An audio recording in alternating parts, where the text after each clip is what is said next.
Yo le voy a poner que inicie a grabar de nuevo. Ah, inclusive acá veo que todavía está un Francisco Albano. Dijo que ingresó con su mail personal. Ahí apareció cómo salió de la reunión, así que se ve que el 1000 lo echó. Sí. Cosa rara, ¿no? Eso no me lo había dicho en otra ocasión. Bueno, chicos, en esta clase, para arrancar, vamos a tener dos aportes muy interesantes de dos partes de la clase. Una la va a dictar Daniel Orchansky y la segunda parte la va a dictar Frank Curafrau, que todos lo conocemos, los dos son ayudantes alumnos de la cátedra y se han interesado por algunos capítulos en especial dentro de este módulo. Así que vamos a empezar con temas más generales, después voy a cederles para que ellos compartan la pantalla y puedan hacer su explicación. En cualquier momento nos frenamos y hacemos consultas y demás. Recuerden que cuando yo proyecto, yo solo estoy viendo el PowerPoint, así que si hay consultas y demás por el chat, me pegan el grito o activan el micrófono, me da igual. Bien, chicos, este capítulo... Les pido disculpas, pero esto de empezar a dar los teóricos con la milanesa acá, como decía recién la Dani, se complica.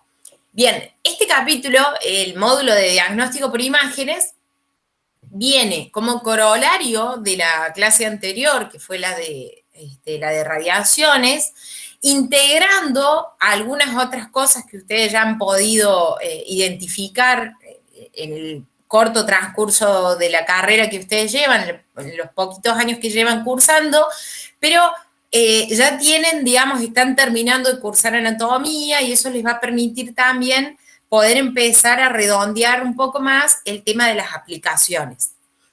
En ingeniería biomédica propiamente, si bien no es mi área de expertise, pero como ingenieros biomédicos nosotros reconocemos el valor que tiene la imagen como instrumento para el diagnóstico.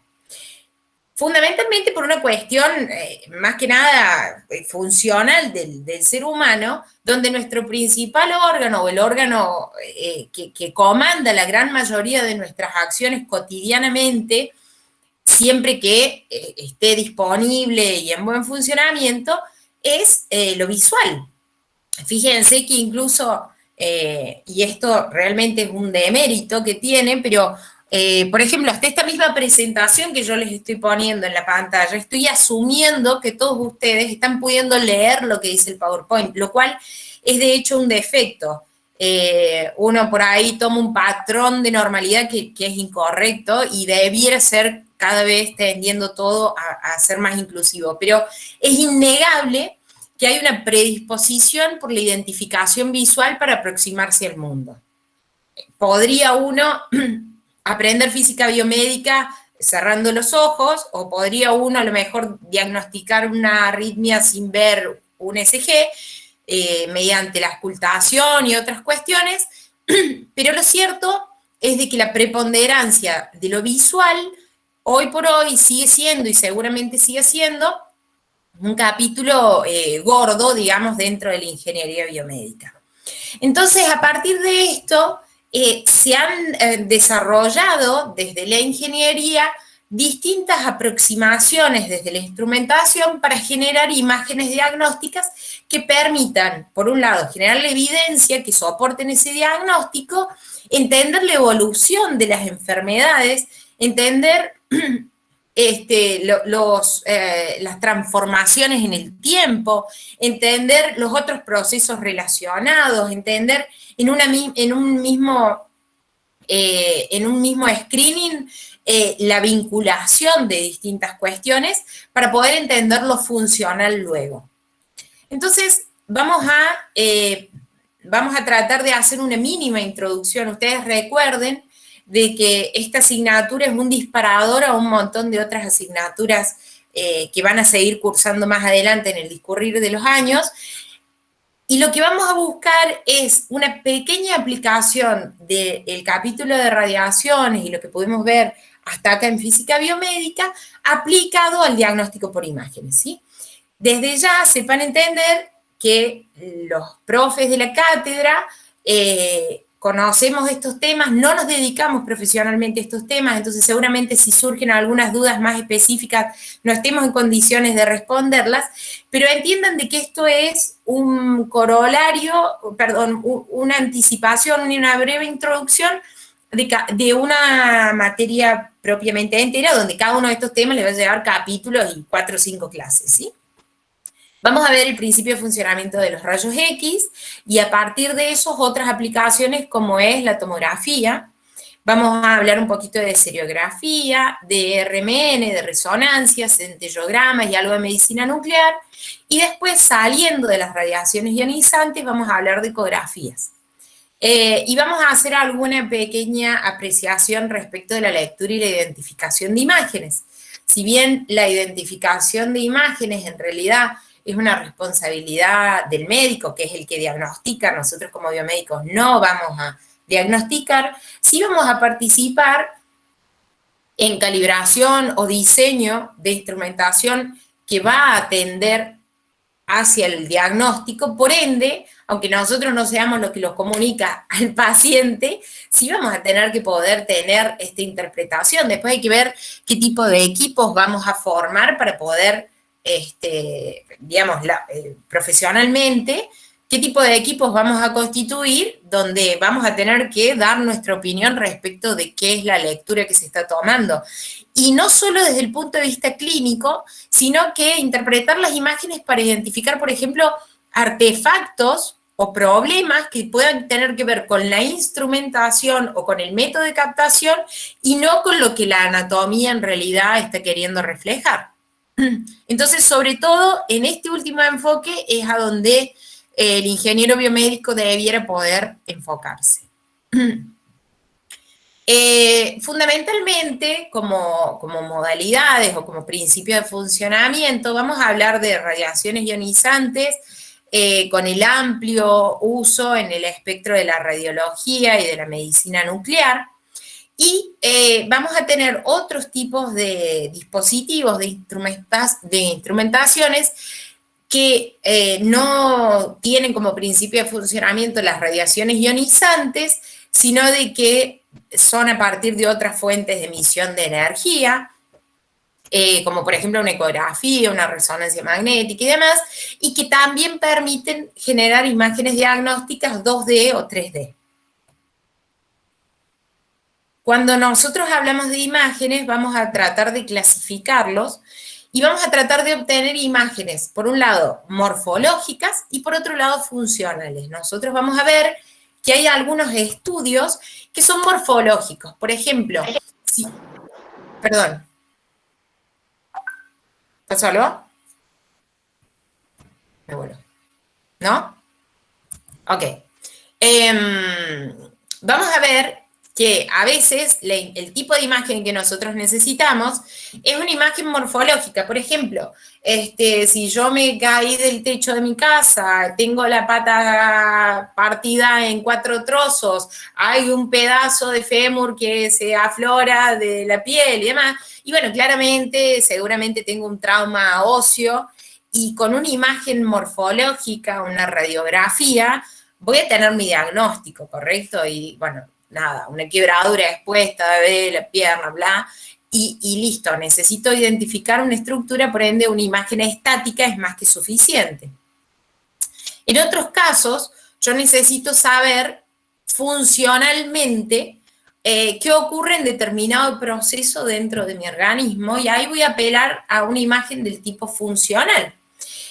Acá es muy habitual encontrar, por ejemplo, imágenes por contraste, sea por radiodiagnóstico o simplemente por radioscopía. O sea, puede ser introduciendo un elemento que emita radiación y esté sensada del lado de afuera, o simplemente introduciendo dentro del cuerpo un elemento que sea radioopaco y que uno lo pueda seguir en su trayectoria a ver hasta dónde va. Ahora vamos a ver algunos ejemplos. Fundamentalmente, acá vamos a saltear al capítulo que nos va a brindar Daniela, pero fundamentalmente entiendan que la definición entre, a la hora de elegir un tipo de diagnóstico por imagen, se va a regir por el principio de economicidad. ¿Y a qué me refiero con esto? ¿Para qué me voy a someter a una tomografía, que es una dosis de radiación mucho más elevada, para ver si tengo o no tengo una fractura expuesta, que hasta la vecina de enfrente me la pudo ver cuando se afloraba el trozo de hueso afuera de la piel, digamos? Entonces, en ese caso, yo lo que voy a recurrir es a una placa directamente, una placa radiográfica, ¿sí? En tanto que para otros tipos de estudios, eventualmente tengo que elegir otros tipos de instrumentaciones. Entonces, lo que va a regir en esto es, por un lado, la bioseguridad del paciente en términos de dosimetría, y por otro lado, el principio de economicidad, es decir, de la utilización de los recursos del hospital, ¿sí? Y de la exposición de cara al paciente. Dani, si vos querés en este momento, podés pisar, pones compartir ahora y Dale. pisas directamente y pasamos a la tuya.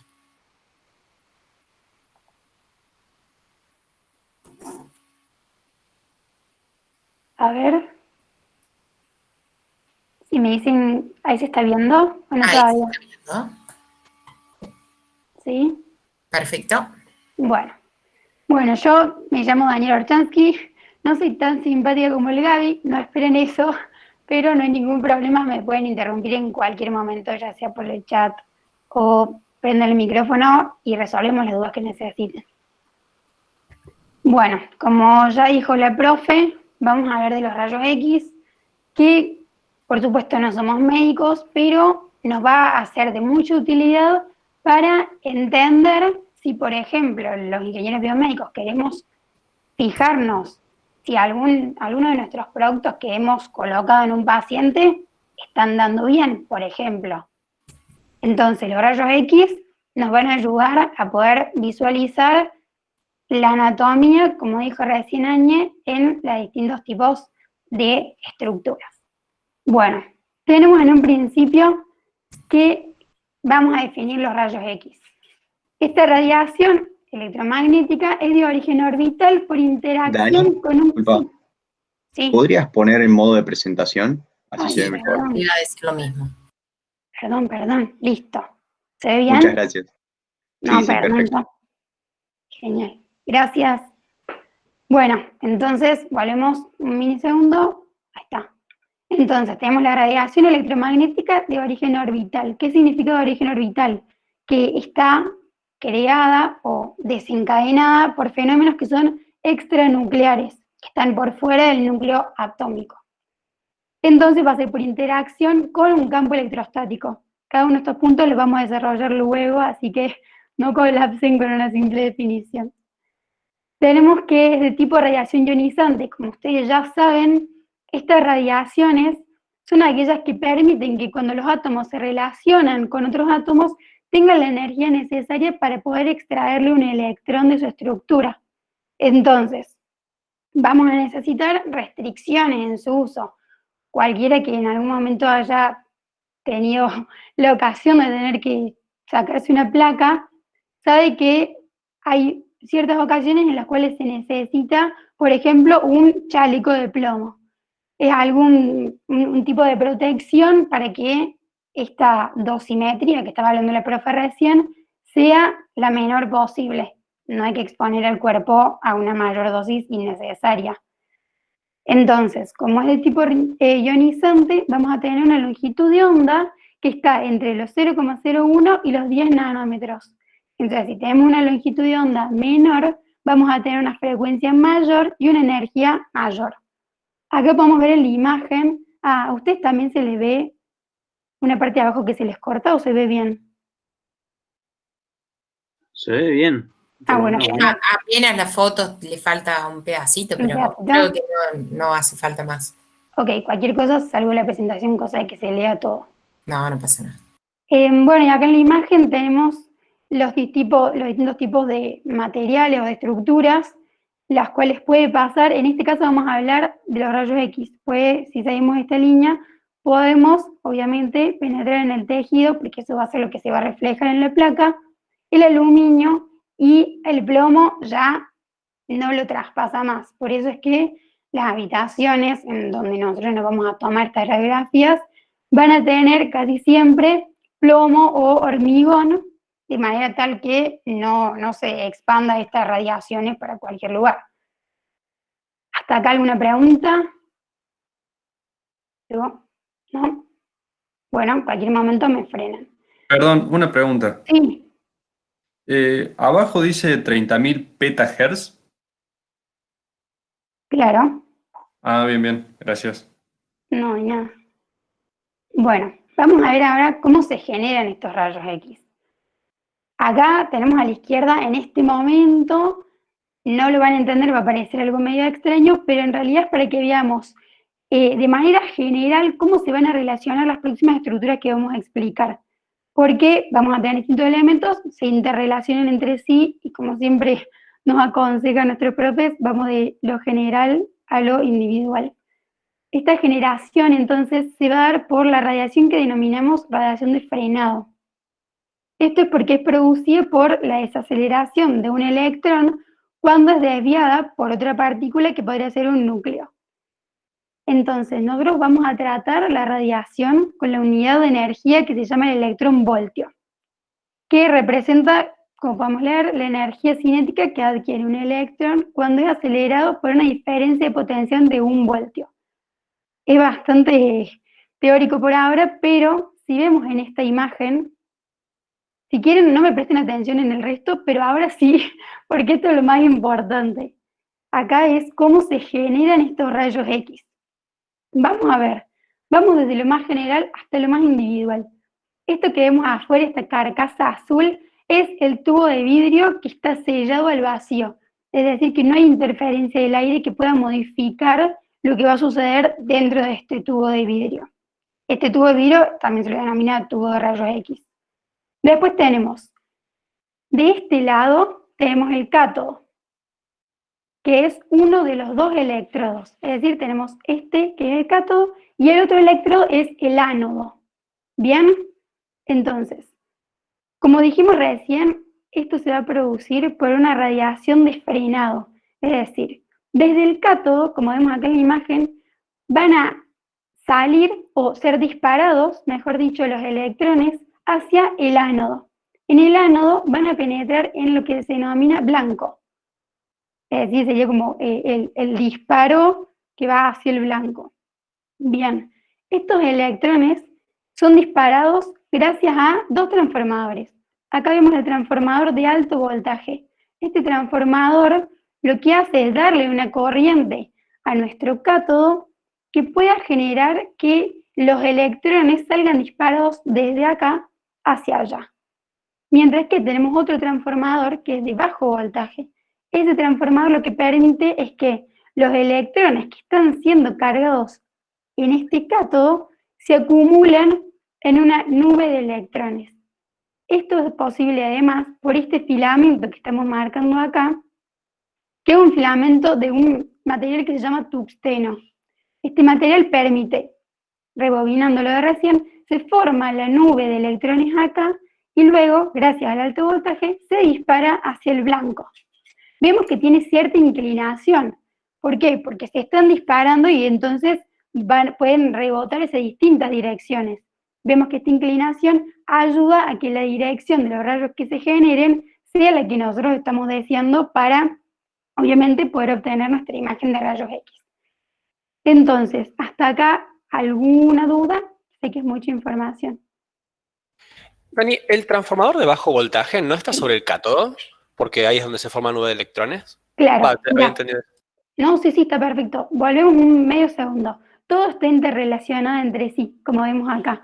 El bajo voltaje, el alto voltaje. Pero si yo les metía una flecha de acá hasta acá, medio que se les iba a armar un liazo.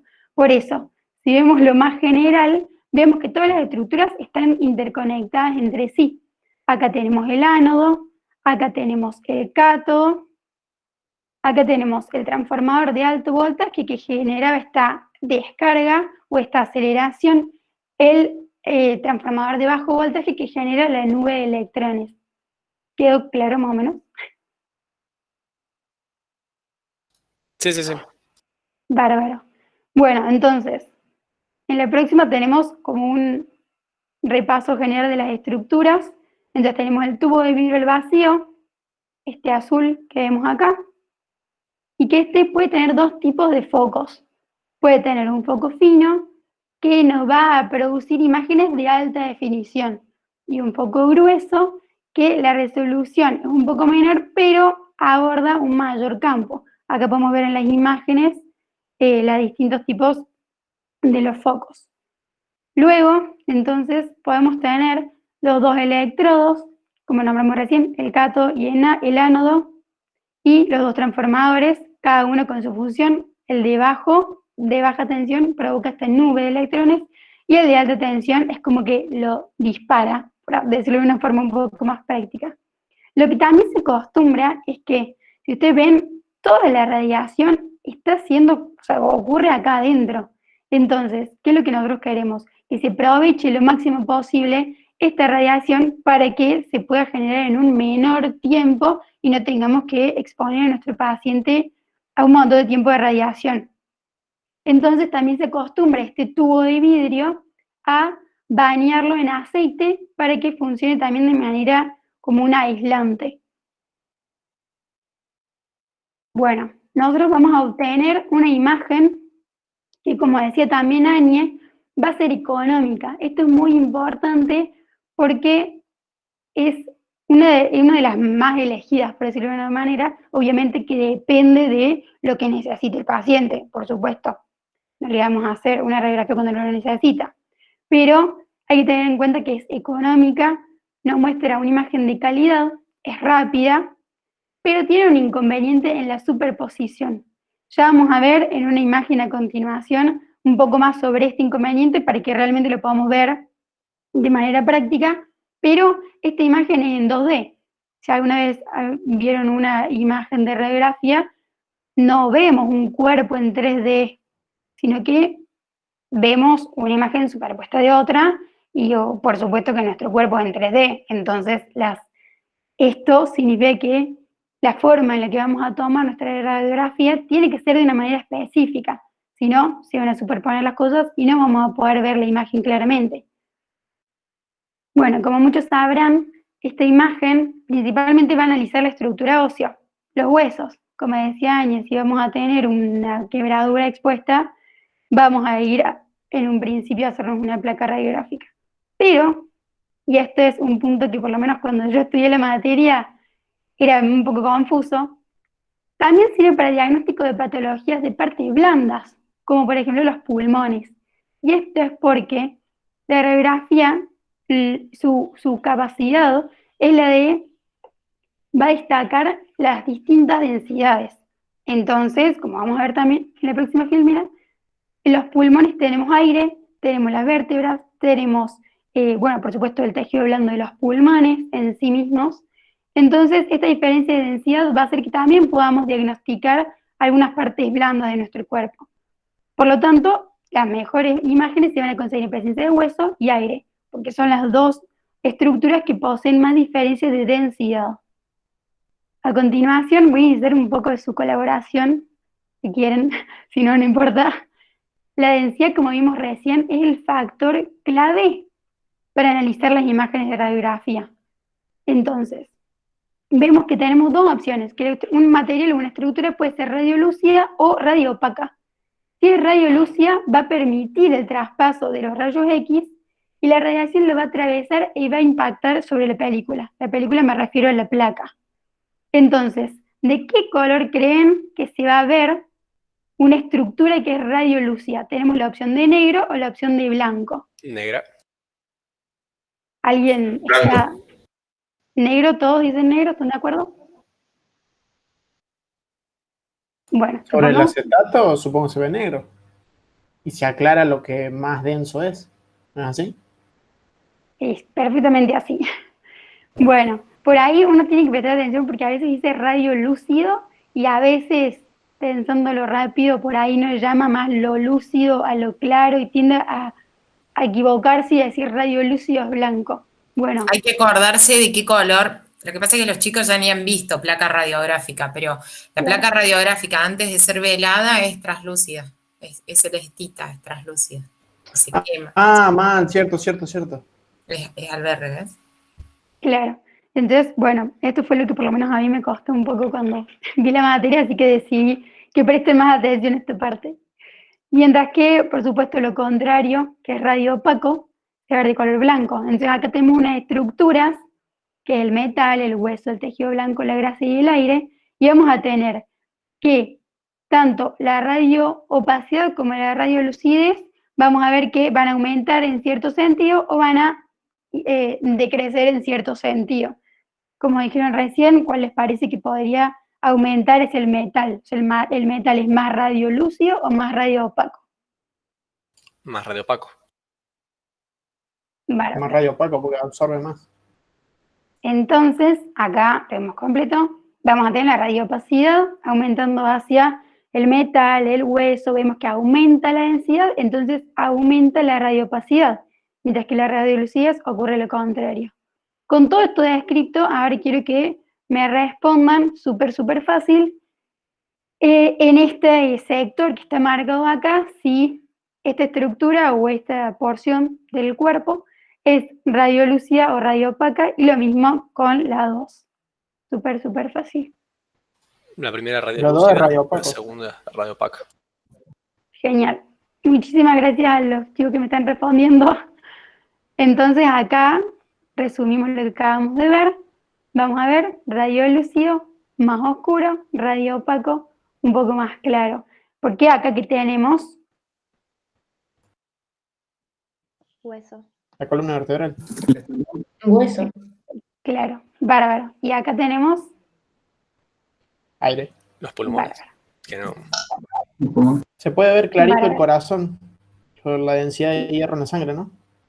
Claro. ¿Y esto qué es? ¿Alguien sabe? Ya que estamos.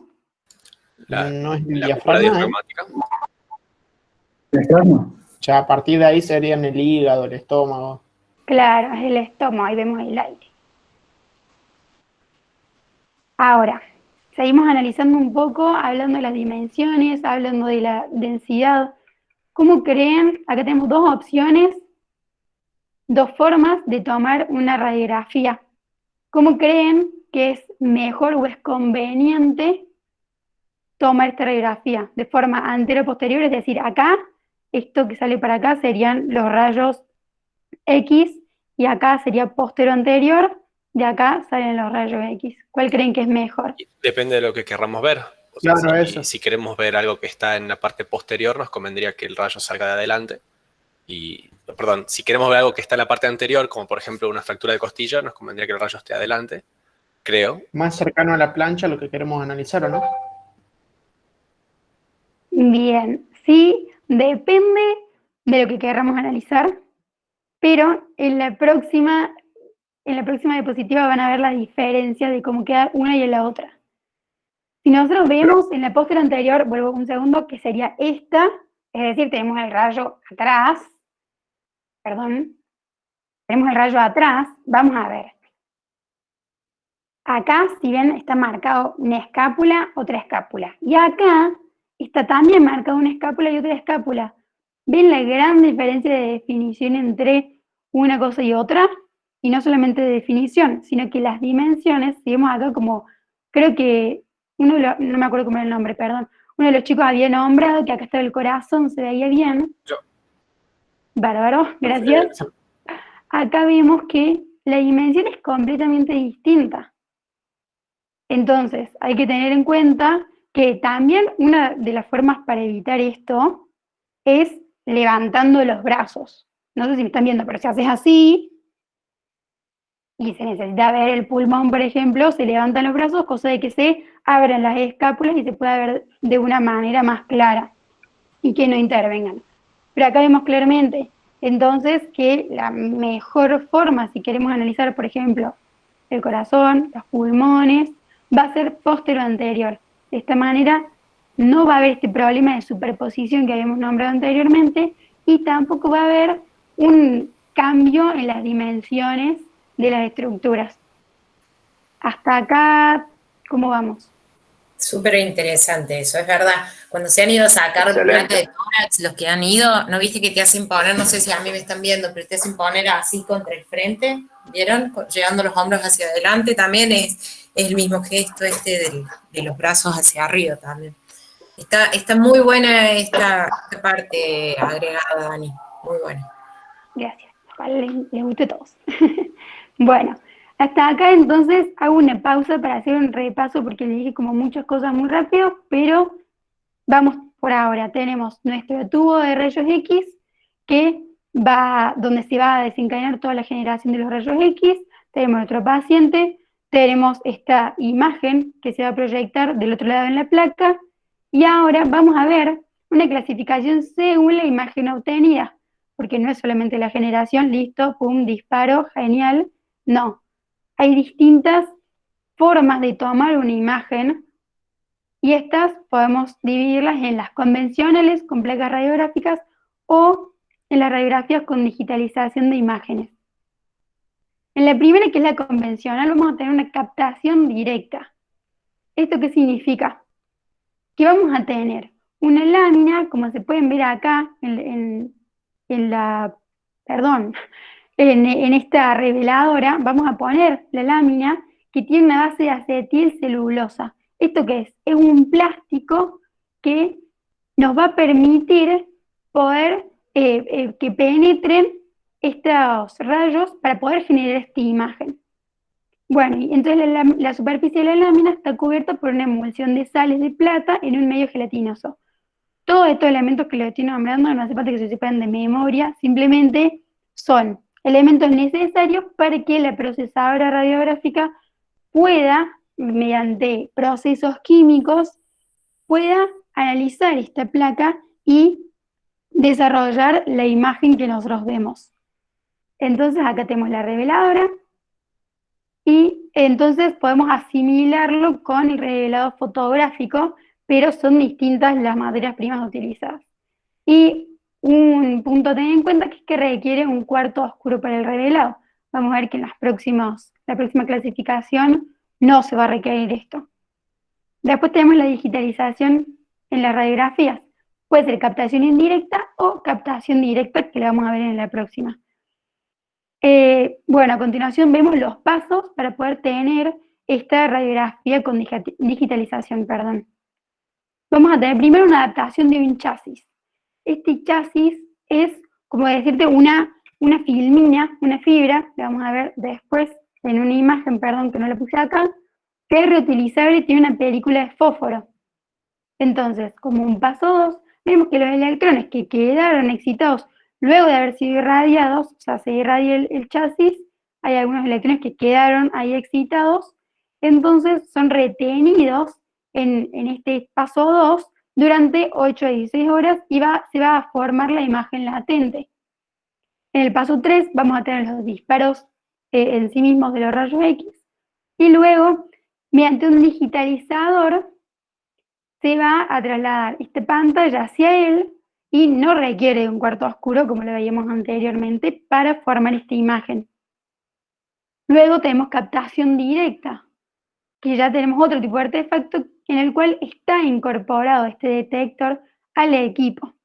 Vamos a tener una intensificadora de luz que va a estar acoplado mediante esta fibra óptica a las células fotoeléctricas, que son las que van a dispararse y desencadenar estos rayos X. Entonces van a captar los fotones de luz, los van a convertir en energía eléctrica, comportándose también como condensadores de almacenamiento eléctrico. O sea, necesitan almacenar esta información que está viniendo de parte de los rayos X para poder convertirlos en la imagen. Entonces acá vemos, no se ve muy bien, ¿no? Sí, se ve bien. Está ahí. como Una cortado. soncera es apenas lo que se ve. A ver, ahí está, ahí lo ven mejor. Ay, se me movió, perdón. No, Bueno, no importa, lo que importan son las imágenes. Ahí lo vuelvo a grande y, perdón. Bien, entonces tenemos, por este lado, tenemos la captación directa y por acá la captación indirecta. Como vimos, vamos a tener un intensificador de la luz y esto va a ir directamente a la procesadora, que como vimos teníamos que el equipo tenía el detector incluido.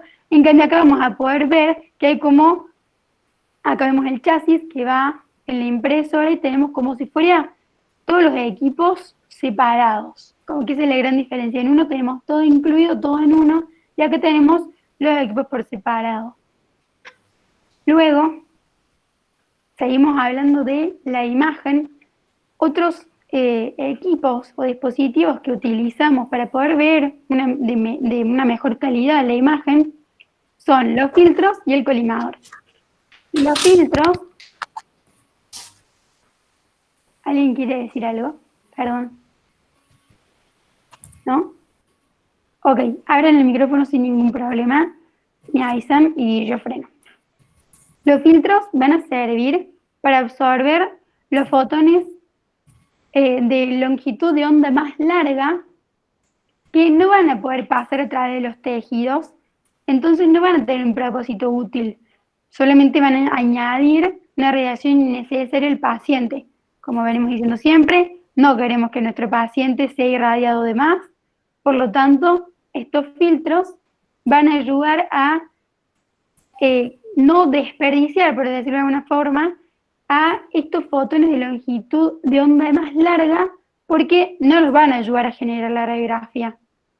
Y por otro lado vamos a tener el colimador, que va a restringir el tamaño de la emisión primaria. ¿Qué es esta emisión primaria? Es los primeros rayos que salen disparados, pero que no fueron ubicados o direccionados de manera correcta. Es decir, no van a penetrar sobre la placa que nosotros necesitamos para que se genere la imagen, sino que van a ser disparados hacia otros lugares. Esto también lo tenemos que evitar, y entonces para eso existe el colimador. Es como que los dos hacen un filtro y dicen, bueno, rayo X, tenés que ir para acá y no te queremos desperdiciar ni que te vayas para ningún lado. Entonces lo van, unos absorben los fotones que no nos generan una imagen y el otro ubica el área hacia donde se tienen que dirigir los rayos. ¿Alguna pregunta? Sí, una consultita. Sí. ¿Los colimadores se ubican detrás del paciente o antes del paciente?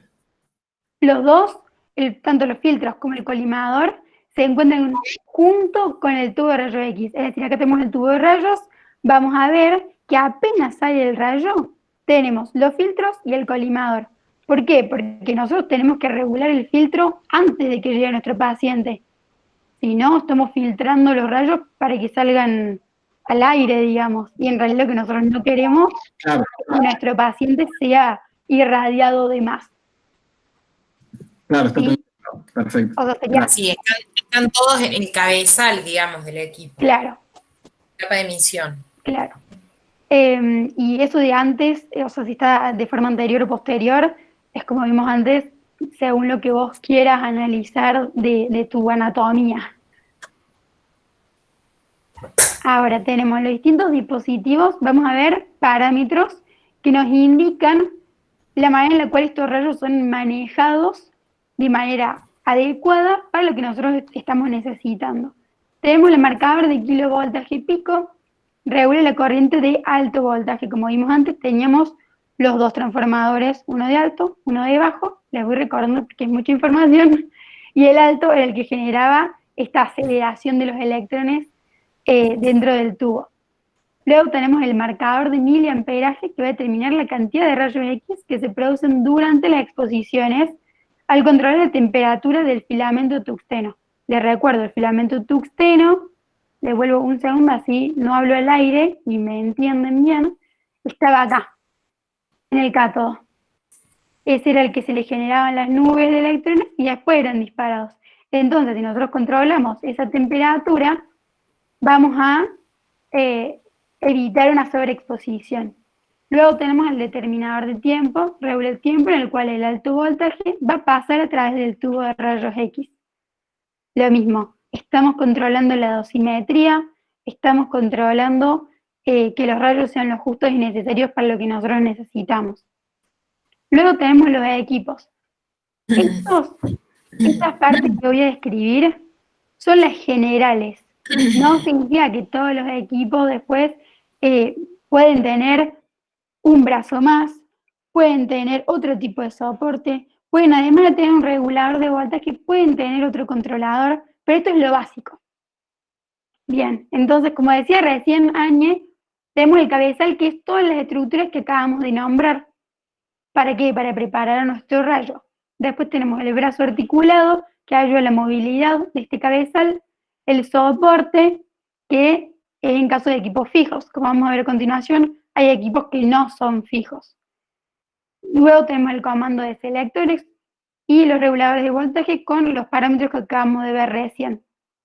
Este, por ejemplo, es otro ejemplo, que acá hay una consola de visualización que se puede tener en cuenta o no, porque en realidad ya es un post-proceso de la obtención de la radiación en sí, pero se puede considerar también. Entonces, como vimos recién, tenemos equipos fijos y equipos móviles. En equipos móviles se pueden caracterizar como rodantes o como arcos en C. Tenemos el arco en C, porque bueno, su estructura tiene una forma de C, y el rodante vemos las rueditas, y el equipo fijo vemos que su base está empotrada, podría decirse. Bueno, ahora voy a necesitar un poco de su colaboración también. Vamos a ver que hay distintos tipos de equipos que nos permiten obtener una radiología. Entonces, este caso, ¿cuál es el equipo que está tomando la imagen de este paciente? Si su imagen que va a resultar es esta. ¿Alguno sabe? Creo, 50 lateral, puede ser. ¿Cómo, perdón? creo que el estudio se llama ortopantografía. Sí, muy bien. Entonces es un ortopantomógrafo y la imagen una ortopantomografía. Entonces acá vemos cómo la radiografía no solamente es cuando te quebras y tenés una fractura expuesta, sino que se puede utilizar para la mandíbula, en este caso, los dientes. A continuación vemos otro tipo de radiografía y otro tipo de equipo. ¿Cuál es este equipo? Es fácil la imagen, chicos. Un mamógrafo. ¿Cómo, perdón? Un mamógrafo. Sí, espectacular. Gracias. Y acá tenemos otra, que esta es un poco más complicada. Electroencefalograma, ¿no es? Un electroencefalógrafo. No. Un encefalógrafo. Porque Angiogram Porque- o Sí, angio algo. muy bien, sí, es un angiógrafo.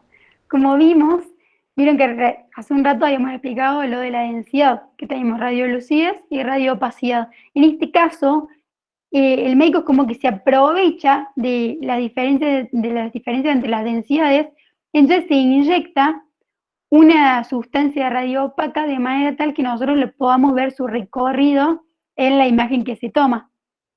Entonces, no es solamente para huesos, para que tengamos en cuenta.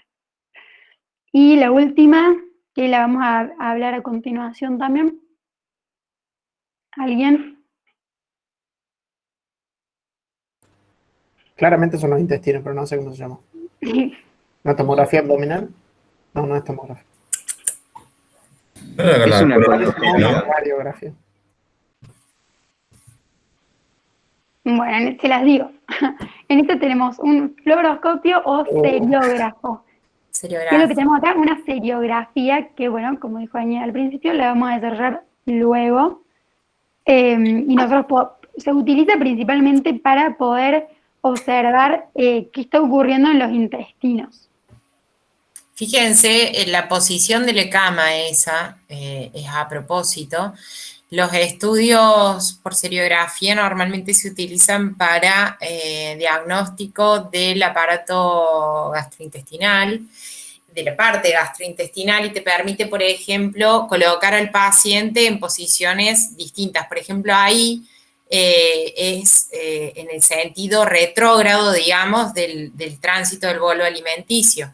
Por ejemplo, si en un paciente quisieran medir la eficiencia de los esfínteres pilóricos, por ejemplo, para ver si tienen reflujo, supongamos, pueden hacer un estudio de este tipo, que también son por contraste, donde después de que el contraste se ingirió y pasó al estómago, lo pones al paciente boca abajo y ves si se produce el reflujo al esófago. ¿Se entiende? Sí, está inclinada la cama, te permite un amplio rango de inclinación.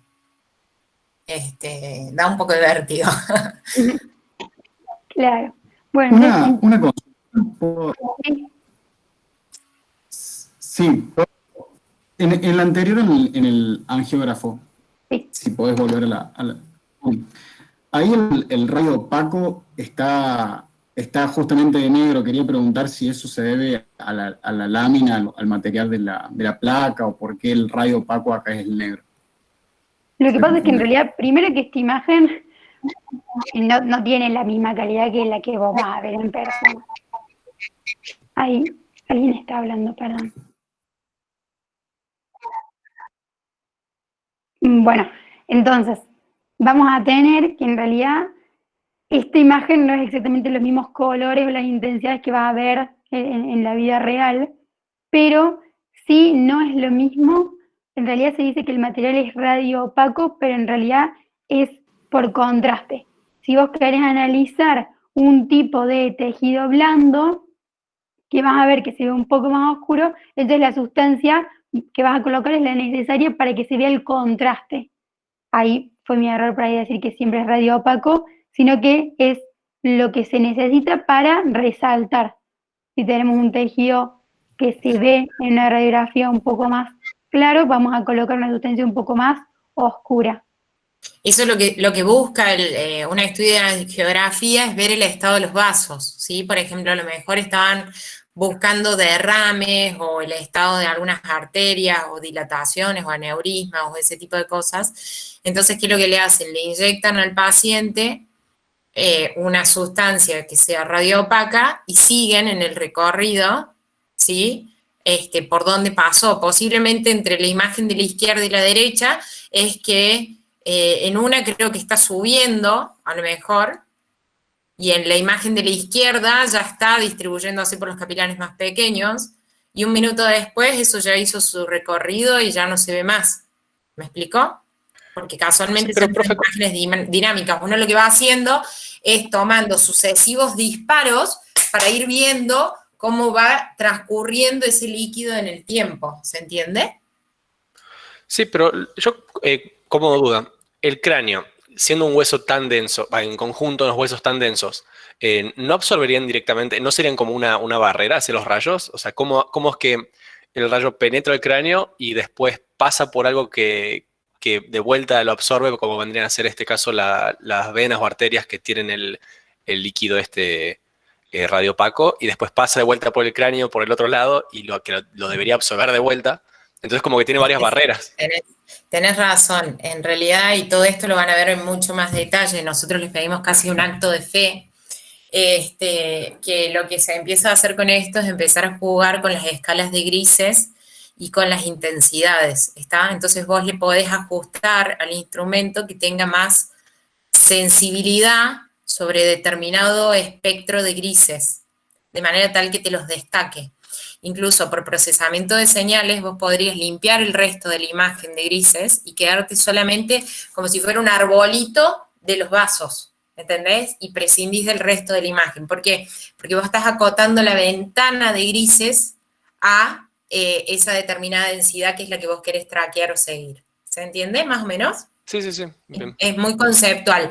La expresión más técnica del funcionamiento la van a ver en la materia propiamente, pero ahora en este primer abordaje es el sentido, digamos. Vos vas a tener esta sustancia y vas a ir haciendo disparos y vas a ir disparos desde, fíjate, si ves ahí el arco en C del angiógrafo donde está el paciente, y abajo están los detectores que van a ir capturando esa imagen en sucesivos disparos, y van a poder hacer la reconstrucción, digamos, de esa trayectoria que hizo en esa porción anatómica, en este caso en la cabeza, por ejemplo. Ah, bien, bien. No, sí, pensaba que había que usar radiaciones más penetrantes, pero si se puede acotar así la gama de Sí, colores. sí. Es por eso, es por la sensibilidad que vos podés ajustar, digamos, como parámetro de ajuste dentro del procesamiento de la imagen. Claro, nosotros justo vimos antes que habían distintos equipos que iban después, iban en la parte de la obtención de la imagen. Entonces no es que hicimos un disparo, listo, salió así, divina, se revé. Los equipos tienen sus propias estrategias y herramientas para poder destacar precisamente lo que nosotros necesitamos. Bueno, ahora salgo un segundo, así les muestro esta simulación. Me parece que voy a dejar de compartir, así les comparto una nueva, puede ser, una pestaña nueva.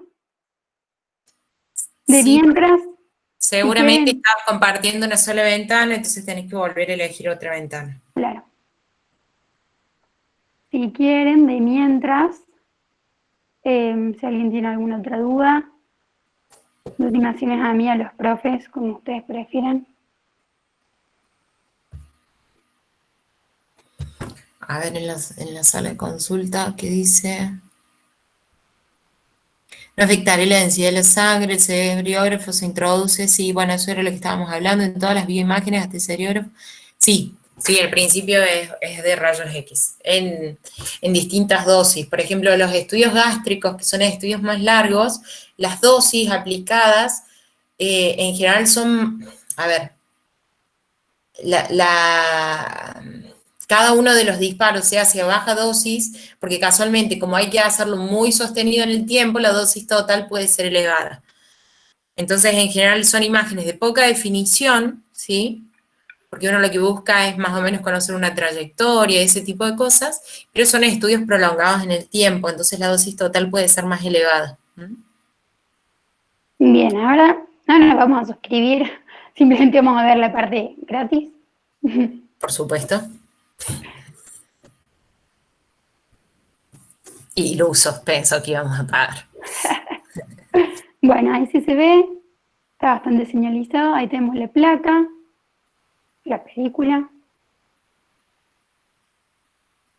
Ahí coloqué el paciente. Vemos que está de forma posterior anterior, como habíamos visto recién.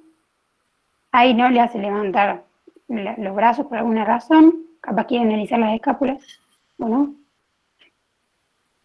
Y ahí vamos a obtener nuestra imagen. Era simplemente para alguien que no haya podido o no haya necesitado una radiografía nunca, para que nos ubiquemos de qué es lo que estamos hablando en la vida real, sin tanta virtualidad. Si a alguien le queda alguna duda, podemos volver al PowerPoint, si no, obviamente que este PowerPoint lo van a tener ustedes para que lo vean y lo chusmeen y hagan lo que necesitan. Buenísimo. Yo tengo una consulta, pero no hace falta que volvamos. En el caso, me quedé con que comentaba un poco a Agnese sobre el tema del angiógrafo, que son múltiples disparos para ir viendo cómo circula la sustancia, ¿no? de contraste. ¿No van con limitaciones de que sean múltiples disparos? Las limitaciones, me refiero a las limitaciones que tiene el rayo X para la exposición del paciente. Razonablemente. Eso por ahí me genera. Sí, razonablemente, por supuesto. Es el costo-beneficio, digamos, de poder tener un diagnóstico más certero en determinada patología. Razonablemente hay una exposición a los pacientes. Por eso existen todo este tema de todos los estudios de dosimetrías de pacientes y tratar de mantener la mínima dosis que sea efectiva y que, digamos, desde el punto de vista de la imagen, pero sin evitar la sobreexposición, porque si no, si yo aumento la cantidad de radiación con la cual genero cada una de estas imágenes, seguramente tengo mucha más definición, pero el costo va a ser haber expuesto a una tasa de dosis más alta al paciente con eso. Ahora, qué sé yo, por ejemplo, nosotros tuvimos un compañero que se recuperó de un proceso oncológico. Y bueno, y él tiene que todos los años someterse a una tomografía de control. Y bueno, es su salud y es para poder identificar con precisión si en algún momento se reactiva ese proceso y atacarlo de manera precoz, de manera tal de conservar su salud. Ya le han hecho, creo que son 5 tomos que les hacían y después de eso se da por curado, listo, ya está curado y es fantástico que sea así. Digamos, es un compromiso, es una situación de compromiso, como vos decís, Yanni, creo que hizo la consulta, ¿no? Donde está el costo-oportunidad, ¿verdad? Cada vez, bien, perfecto. ustedes cuando se vayan a la materia propiamente de diagnóstico, seguramente, no me acuerdo quién la da, Walter, Edu, seguramente, ¿no? Posiblemente. Seguramente conversen sobre nuevas tecnologías, por ejemplo, hay placas que son realzadoras de imagen, es decir, con una dosis chiquita producen un mecanismo de centelleo sobre el mismo chasis de revelado que refuerza o aumenta la nitidez de la imagen manteniendo una dosis pequeña. Entonces, casualmente desde la tecnología uno lo que busca es limitar la dosis de esto.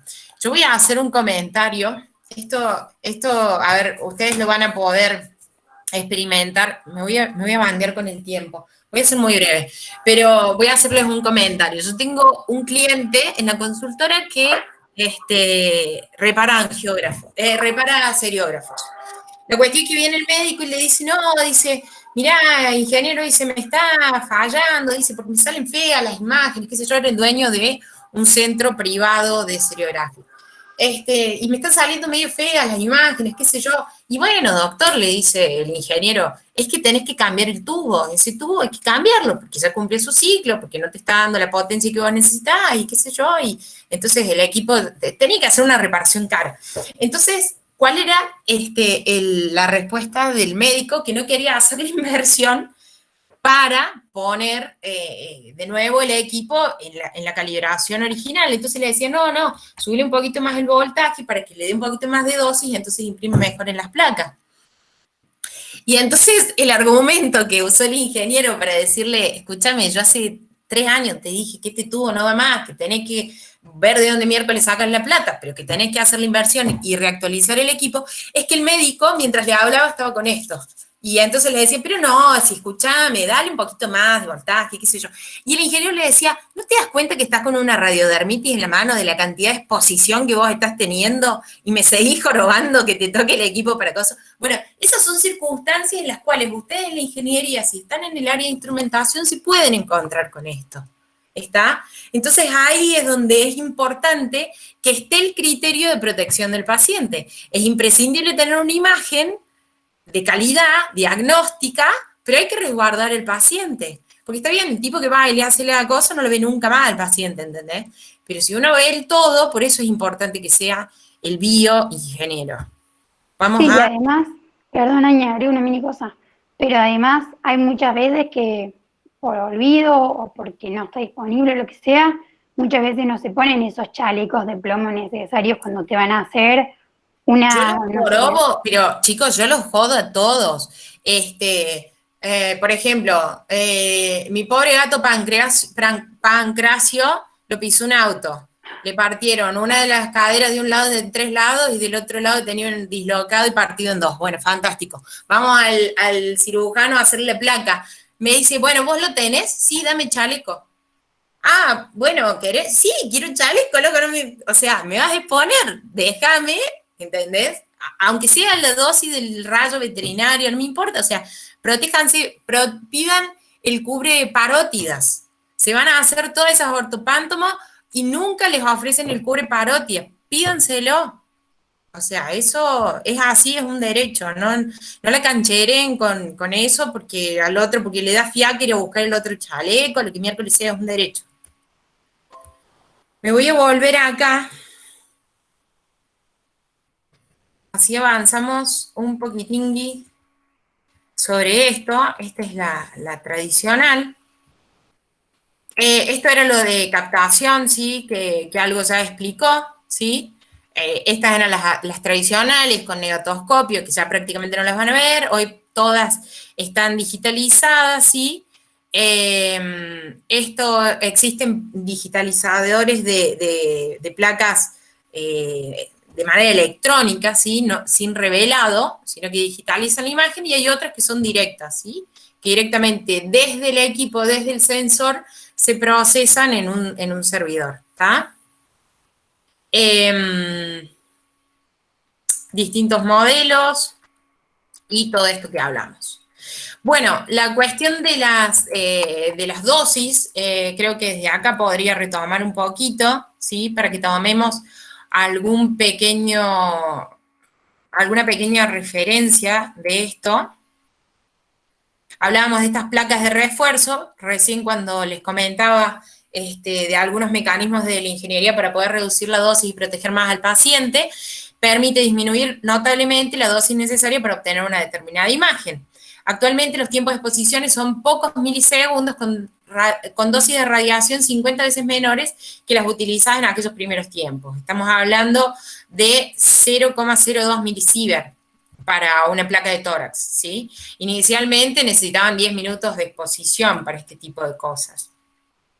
Fíjense esta tabla equivalente de dosis, ¿sí? ¿Se acuerdan que nosotros hablábamos de la exposición de la radiación cósmica, por ejemplo, en los pilotos de vuelos comerciales que andaban con dosímetros y demás? Bueno, tomar un vuelo en avión de Inglaterra a España, que debe ser un vuelo de 1 hora y media, 1 hora, les acumula esta dosis a ustedes. A su vez, las fuentes de radiación naturales les acumula al cabo de 1 año esta dosis. A su vez, un trabajador profesionalmente expuesto no debiera sumar, porque todo esto es una sumatoria de cosas, ¿está? Si entre medio fueron al odontólogo, que era un profesional expuesto, un camillero, vamos a pensar, tomó un vuelo en el avión, aparte, no sé, vive en una casa de ladrillo y aparte está expuesto a esto por los hospitales, y entre medio fue al odontólogo a extraerse una muela y le sacaron placa, se suman, ¿sí? Está. Fíjense si ese tipo encima se transforma en paciente oncológico y tiene que hacer tratamiento por radioterapia, puede multiplicar, fíjense cuánto, 60 veces más la dosis, o perdón, hasta 600 veces más la dosis recibida, ¿no? Acá hay algunas tablas para comparación, por ejemplo, una de tórax simple es 0,2 milisievert, en tanto que si yo hiciera un TAC de tórax son 8 milisievert, ¿está? Si yo lo que estoy buscando es, identificar una posible metástasis en pulmón después de un proceso, y seguramente le van a indicar un ataque de tórax. Ahora, si lo que quieren ver es si tiene o no una neumonía después del COVID, y van a arrancar por la placa, porque muchas veces las manchas se identifican desde una primera placa, ¿está? Y después, otra cosa que es interesante es analizar, esta dosis es el equivalente a la radiación natural de cuánto tiempo, ¿está? Entonces, cuando ustedes se someten a un ataque, puede ser equivalente a 3.6 años de radiación natural que ustedes podrían haber recibido, digamos. Esto es la referencia, digamos, en un estudio en particular de una universidad y demás, de acuerdo a la exposición natural que tienen los españoles, que puede ser distinto a los que vivan en otra parte del mundo. Y otra digamos, no necesariamente me interesa que sepan estas tablas, pero sí que sepan que existen para el momento en el que las tengan que ir a buscar. Recuerden el concepto de radiosensibilidad de los distintos órganos en función de su tasa metabólica, en función de su tasa de replicación celular.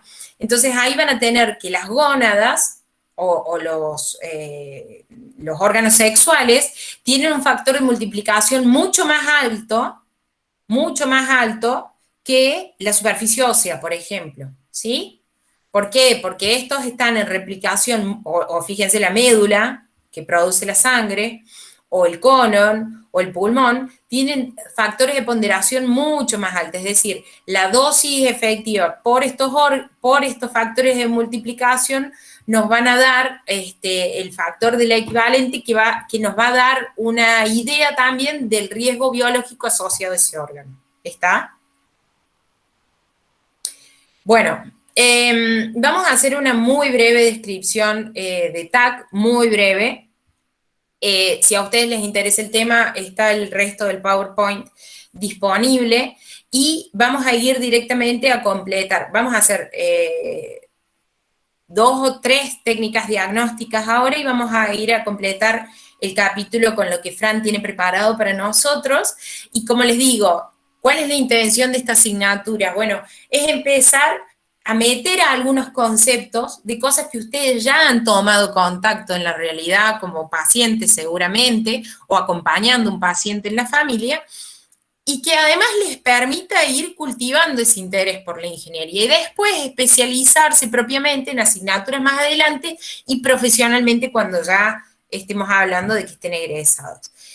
El principio de la tomografía computada es fundamentalmente, de nuevo, el rayos X, pero de una manera más combinada. El tipo que lo descubrió terminó ganándose un premio Nobel de Medicina.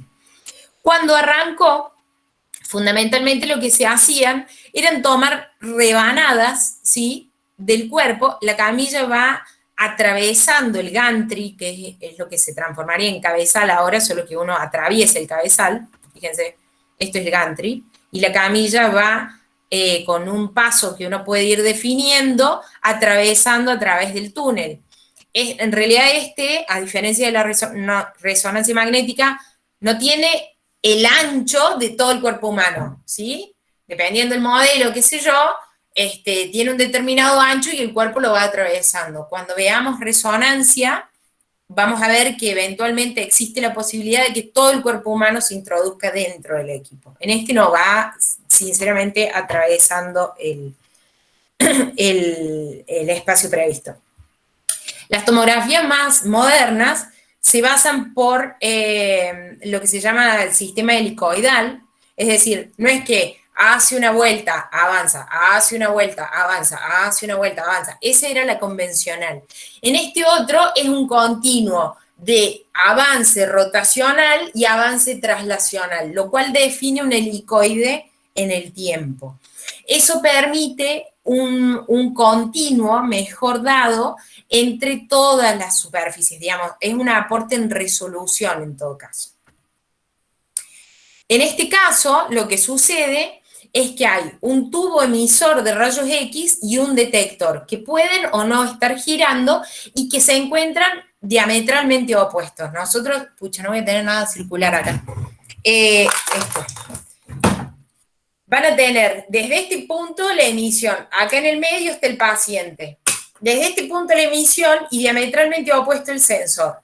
Las distintas tecnologías de tomógrafos pueden presentar emisores todo a lo largo y sensores todo a lo largo, o punto a punto, o un arreglo de emisores y de sensores, que a su vez van rotando. Cuando veamos un poquito más adelante, inclusive vamos a ver de que esto puede darse en forma de anillo o en forma de varios anillos consecutivamente. Entonces ahí es donde ustedes tienen inclusive la tecnología multicorte que seguramente han leído, es decir, en varios anillos, uno al lado del otro, está funcionando esto, la emisión y la detección. Y de nuevo es un aporte a la resolución. Entonces fíjense, ¿qué es lo que sucede? Acá puede haber un movimiento de rotación, ¿sí?, para ir generando este movimiento helicoidal, mientras que la camilla se desplaza en esta dirección. Hay, seguramente para cuando ustedes lleguen a la asignatura, eventualmente puede haber una nueva tecnología que se haya incorporado, pero fundamentalmente cuando ustedes agarren y empiecen a estudiar la historia de las tomografías, van a ver que había 4 generaciones, ¿sí? Están descritas acá. Fundamentalmente lo que van a encontrar ahora, por lo menos en Córdoba, va a tener que ver más con esto, con los estacionarios. Fíjense lo que les decía, acá hay, por cada extremo de estas líneas, tenés en este extremo un emisor y en este extremo un detector. Entonces ven que pueden ir barriendo, ¿sí? Acá teníamos no sé cuántos, 10, 12, ponele. Después giraban y tomaban desde este plano, después giraban y tomaban desde este plano, y así sucesivamente. Acá teníamos un solo emisor y detector, y iba girando y tomando todo alrededor del paciente, ¿sí? Acá teníamos otra tecnología, que es la de tercera, donde trabajás con un array de detectores, ¿sí? Que siempre se iban posicionando de manera diametralmente opuesta, y el esquema de la cuarta generación habla de la rotación de este tubo emisor, mientras que los detectores son estacionarios y están todo alrededor. Si ustedes se han tomado una tomografía, uno cuando entra y el equipo está en funcionamiento, te da esa sensación de que hay algo que está girando ahí adentro, ¿sí? Lo que está girando es esto, es casualmente el emisor, en tanto que los detectores permanecen estancos todo alrededor. Cuando uno acota las cantidades perdón, cuando uno acota la mecánica o los elementos que están en movimiento dentro de los equipos médicos, acota la posibilidad de rupturas. Entonces esto en realidad tiene un mucho mejor desempeño desde el punto de vista del mantenimiento, ¿está? Porque todo lo que se mueve siempre puede tender o tiene más propensión, digamos, a sufrir algún deterioro o demérito del tipo mecánico. Lo que nos van a permitir las TAC, y por eso yo les digo hasta acá, yo les voy a pedir, igual que con resonancia, que hagan prácticamente un acto de fe, porque es complejo interpretar sobre todo cómo se da el procesamiento de imágenes, que si bien el cuerpo humano lo están cortando como un helicoide, el procesamiento de imágenes es tan poderoso que nos va a permitir luego poder explorar el cuerpo humano entero de manera axial, sagital o coronal. ¿Está? Lo vamos a poder barrer en cualquiera de los sentidos. Yo les suelo contar algo que cada año suena más obsoleto. ¿Se acuerdan cuando venían? A lo mejor ustedes eran muy chicos, pero sabían venir esos museos anatómicos a Córdoba, ¿se acuerdan? El cuerpo humano, que eran cuerpos humanos seccionados para mostrar los músculos o los órganos, y qué sé yo. Bueno, había un experimento también que era asiático, con un cadáver que había sido donado. A veces lo que suele suceder es que son personas de la calle, que nadie los reclama, y qué sé yo, y en esa época no estaban las TAC. ¿Y saben lo que habían hecho? Habían parafinado. ¿Ustedes se acuerdan en Introducción a la Biología cómo preparábamos el taco para sacar una lámina para hacer un preparado histológico? Bueno, al cuerpo humano lo habían parafinado entero y con un micrótomo, digamos, pero a escala industrial, habían fileteado lámina a lámina toda esa persona. Y a otra persona la habían fileteado lámina a lámina, pero de costado, así. Entonces, ¿qué es lo que habían hecho? Después, a cada una de esas láminas le iban sacando una foto, y después lo que hicieron fue algo así como un video de las sucesivas fotos. Entonces lo que armaron fue algo así como un atlas anatómico navegable en profundidad, ¿se entiende? Pero a partir de algo tangible, como era el cuerpo de una persona.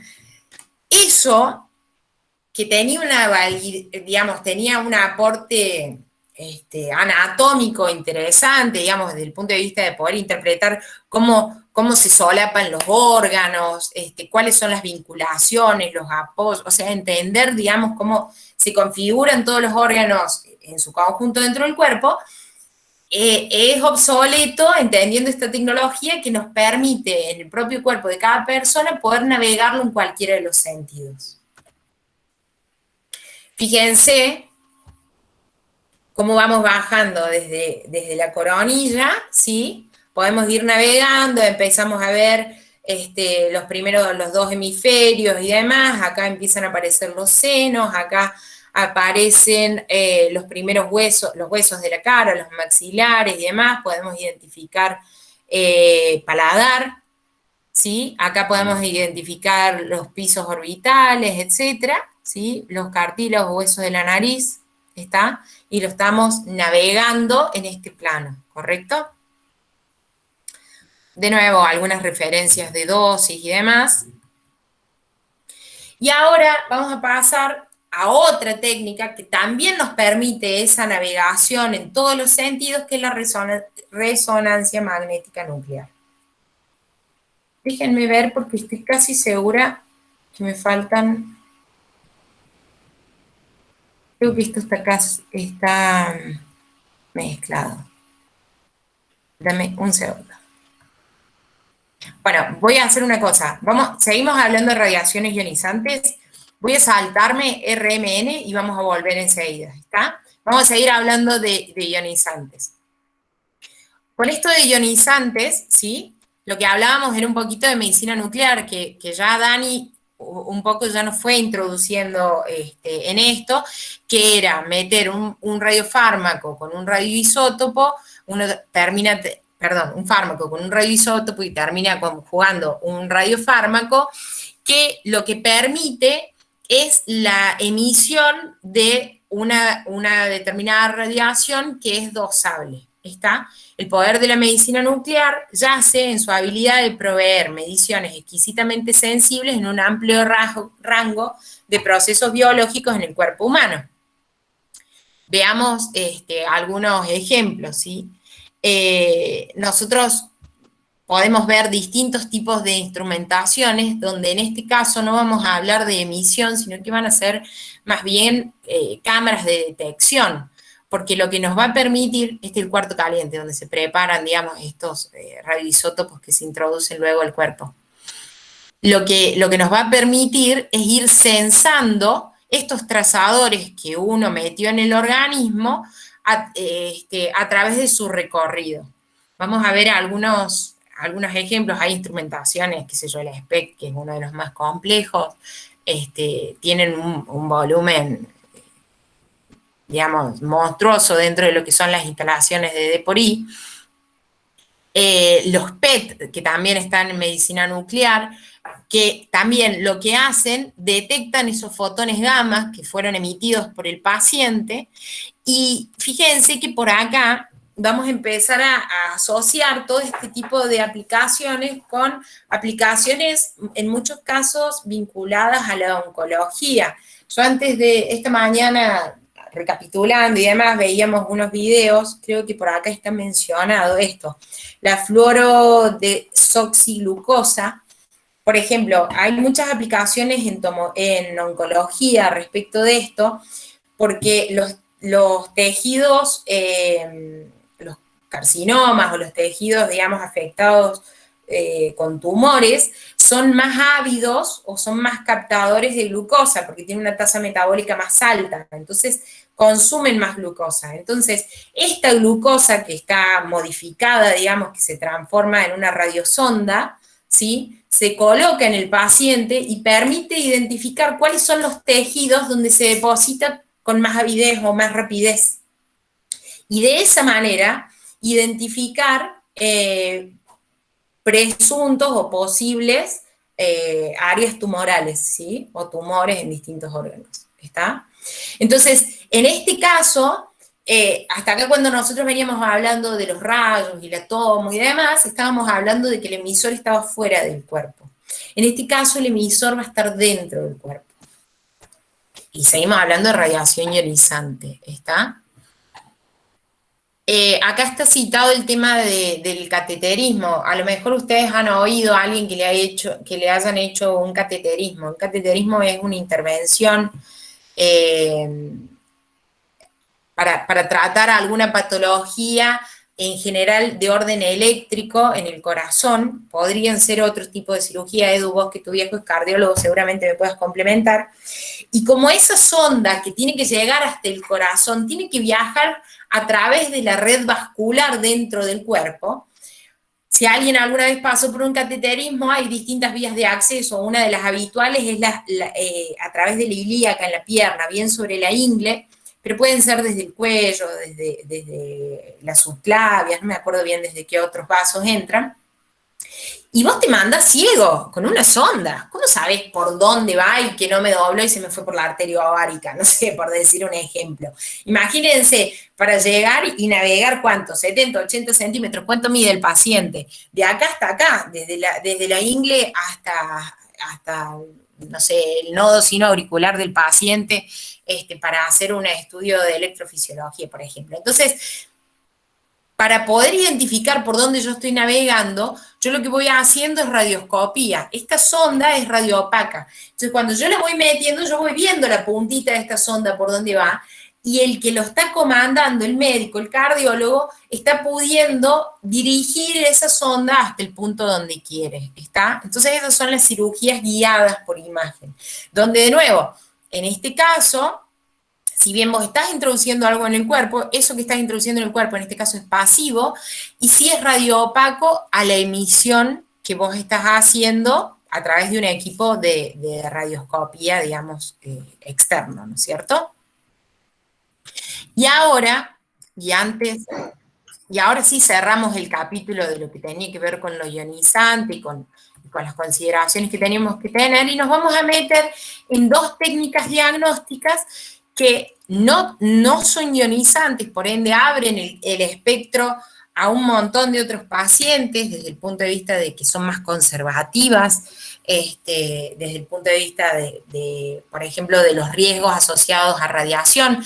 Recuerden que en radiación había dos efectos, los determinísticos y los estocásticos. Estocástico, a lo mejor justo fuiste y te hiciste una radiografía, te despertó una célula y te arma un despelote bárbaro, o determinístico, porque vos sabés que si te seguís exponiendo a esa dosis todos los años, vas a terminar con determinado efecto biológico asociado a la radiación, por ejemplo, la radiodermitis, que le generaba la picazón en las manos al médico, ¿está? Entonces, cuando vos sacás a las radiaciones ionizantes como principio fundamental de la generación de la imagen, se te abre el juego a aumentar la cantidad. ¿Vas a pasarla tú o vas a arañar la puerta? Bueno. Te abre el juego también a poder aumentar la frecuencia, por ejemplo, a la cual vos vas a someter al paciente a la técnica diagnóstica. Te abre el juego a lo mejor a otros pacientes que no hubieran podido hacérsela por alguna otra complicación. En términos generales, las embarazadas, como hay poca investigación clínica sobre embarazadas, en general uno es más conservativo y hay muchas limitaciones hasta la prescripción, pero lo cierto es que no hay, digamos, puede haber un efecto teratogénico, que eso significa un riesgo de aborto, asociado a otros fenómenos, pero no necesariamente por una radiación ionizante. Pero te podría abrir el espectro a estos otros pacientes que quedan excluidos de las técnicas por ionización.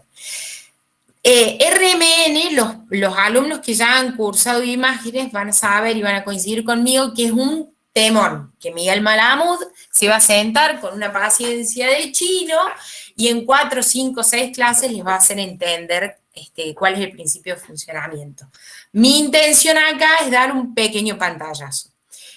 En RMN y en CT, en tomografía, en las dos vos podés explorar el cuerpo en todos los planos, ¿está? Con principio de funcionamiento distinto.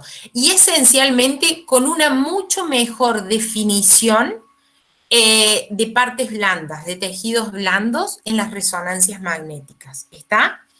Se pueden identificar, ¿cómo decirles? Por ejemplo, es muy habitual para, no sé, para después de recuperarse de lesiones musculares, ¿viste? Los jugadores de fútbol los mandaron a hacer la resonancia, a ver cómo se recuperó eso, porque hay una mucho mejor definición y sensibilidad sobre partes blandas, ¿correcto? Y no utilizando medios de contraste. ¿Está? Y de nuevo nos permite, toda esta etapa de procesamiento de imágenes, nos permite poder destacar aquellos órganos o partes o elementos anatómicos que uno quiera destacar, ¿sí? Porque como uno puede jugar con estas escalas de grises, logra atenuar aquello que no me interesa, porque uno por densidades ya sabe de qué color va a aparecer. Entonces, si a mí no me interesa ver la grasa, y yo solamente me quiero centrar en el músculo, uno puede atenuar las tonalidades que identifican grasa y destacar y dar mayor nitidez sobre las que identifican músculo, por decir un ejemplo. El principio de funcionamiento, fíjense que en este caso, como les decía, la persona ingresa completamente dentro del gantry del equipo, ¿sí? son estudios que suelen demorar y es un espacio relativamente pequeño. Acá puedes tener algunas otras restricciones, como por ejemplo en pacientes obesos o pacientes claustrofóbicos o niños. Anda a decirle a un chico que se te quede 20 minutos ahí quieto, olvídate. Entonces, en muchos casos, el médico tiene que recurrir a la sedación para que el paciente o esté tranquilo o no se mueva, porque cada vez que se mueva, acuérdense que van a producirse artefactos de movimiento, ¿correcto? Van a producirse además imágenes solapadas o borrosas. Fundamentalmente, para la generación, esto, como yo les decía, tómenlo, es prácticamente un acto de fe. Si ustedes se fijan todo alrededor, pucha, estoy señalando con el dedo en la pantalla. Si ustedes se fijan todo alrededor de este gran tubo, hay un gran electroimán, una bobina magnética, piensen, ¿correcto? Este gran electroimán lo que hace es exponer al cuerpo humano entero a un campo magnético constante muy poderoso. Tan poderoso que es capaz de alinear a los átomos de hidrógeno, que son los átomos más presentes en el cuerpo humano, que somos 70% de agua, alinear cada uno de esos pequeños vectorcitos, esos núcleos de hidrógeno, en un determinado sentido. Y cuando están alineados en ese determinado sentido, emiten y captan unas ondas de radiofrecuencia. Y en función de cómo resuenan esos vectorcitos, esos núcleos de hidrógeno y cómo se capta esa RF después de la resonancia, es que se genera la imagen. Ahora entienden por qué yo les dije que es un acto de fe. Esto es, ¿cómo que se llama? Que dicen en las religiones, es un dogma. Ahí está. Por ahora y hasta que podamos avanzar un poquito más adelante y tengan a alguien decente explicándoles de esta asignatura. Profe, de este capítulo en particular. Sí. ¿Es por eso que se limita a veces o es complicado en pacientes que tienen, por ejemplo, prótesis metálicas o... Absolutamente. En realidad... tatuajes, creo. En realidad las prótesis deberían ser antimagnéticas, ¿está? Pero... Claro, este es para materiales ferromagnéticos. Siempre y cuando no estén hechos con materiales ferromagnéticos no va a haber ningún tipo de problema. Eso es correcto. Pero, por ejemplo, yo les doy un ejemplo. Digo, la silla de rueda con la que se traslada el paciente hasta la sala de RMN es una silla antimagnética. ¿Por qué? Porque si yo me voy con la silla de lata, ¿sabes qué? Si pega ahí, tenés que apagar el equipo. Sale una fortuna apagar estos equipos porque tienen todo un sistema de refrigeración a través de un gas. Y bueno, y apagarlo significa liberar ese gas, perderlo y nada, te puede salir $20.000, a lo mejor volver a restablecerlo. Un aro, a lo mejor yo tengo un arito de lata, lo que sea, chavo, un proyectil, me corta la oreja, ¿está? No sé si será cierto, pero me comentaron que hasta es peligroso si alguien tiene un tatuaje con tinta de mala calidad, que contiene hierro, hasta puede ser peligroso. Es posible, la verdad es que no. Y también dependía del color, ¿o no? Puede ser que algún pigmento lo usen en eso, la verdad es que no lo sé, pero te hacen sacar, bueno, todas las cuestiones. Además, las camillas, las sillas, todo lo que es de aproximación, digo, una lapicera del médico, o sea, cualquier cosa se transforma en un proyectil. Y algún paciente que ha entrado en una camilla se transforma en proyectil junto con la camilla, o sea, y son desastres directamente lo que se hacen. O sea, no es que, ay, me está llevando puesto, no, te estroló contra el equipo y te mató directamente, así. Perdón, Áñez, justo estaba viendo hace un rato de un informe de radioprotección del RMN, sí, que un camillero se había olvidado el tubo de oxígeno entre las piernas del paciente y le ha pegado en la cabeza y lo ha matado al paciente. Por ejemplo, todo eso se transforma en proyectiles, chicos. Entonces, bueno, tiene todo este tipo de precauciones, digamos, también, ¿no es cierto? No sé, una hebilla de un cinturón, o sea, son miles de cosas, ¿está? Han borrado tarjetas de crédito Ha vaciado cuentas estas cosas. ¿Por qué decís? Que las tarjetas de crédito magnéticas se borran con esto. Claro. Claro, sí, sí. Sí, claro, también. También. No, las instalaciones están preparadas para que vos en los vestuarios dejes todo. Te dan la batita y pasas como Dios te trajo al mundo. Y bueno, y complementando lo que veníamos diciendo, acá ya estamos hablando, ustedes identifican y todos sabemos lo que es un píxel, ¿sí? Como una unidad de resolución. Acá, como empezamos a hablar en 3 dimensiones, el concepto que van a empezar a encontrar va a ser voxel, como un microcubito, ¿sí? Que define un punto en esa matriz, a la cual se le asigna un valor y por ende una escala de grises, ¿sí? La resonancia tiene algunos otros beneficios, digamos, fíjense que existen resonadores, por ejemplo, esto sería para el miembro inferior, esta otra es abierta, ¿sí? Tienen distintas prestaciones, ¿correcto? Entonces, para algunos estudios, la definición que alcanza, la potencia que alcanzan estos equipos es suficiente, y en esta no tenés el efecto de claustrofobia que tenés con los otros, ¿no? Pero en algunos casos se puede indicar esto y en otros no. Y depende de la tecnología que haya adquirido el centro, fundamentalmente. ¿Bien? Y ahora sí, saltamos a ecografía. Ustedes ya ni saben quiénes son esos actores, ¿no? Espero que hayan visto Friends. Y si Obvio no, que sí. Bueno, Friends. vas a ver. vamos. Así que, Fran, pisa directamente mi presentación y vamos con lo tuyo.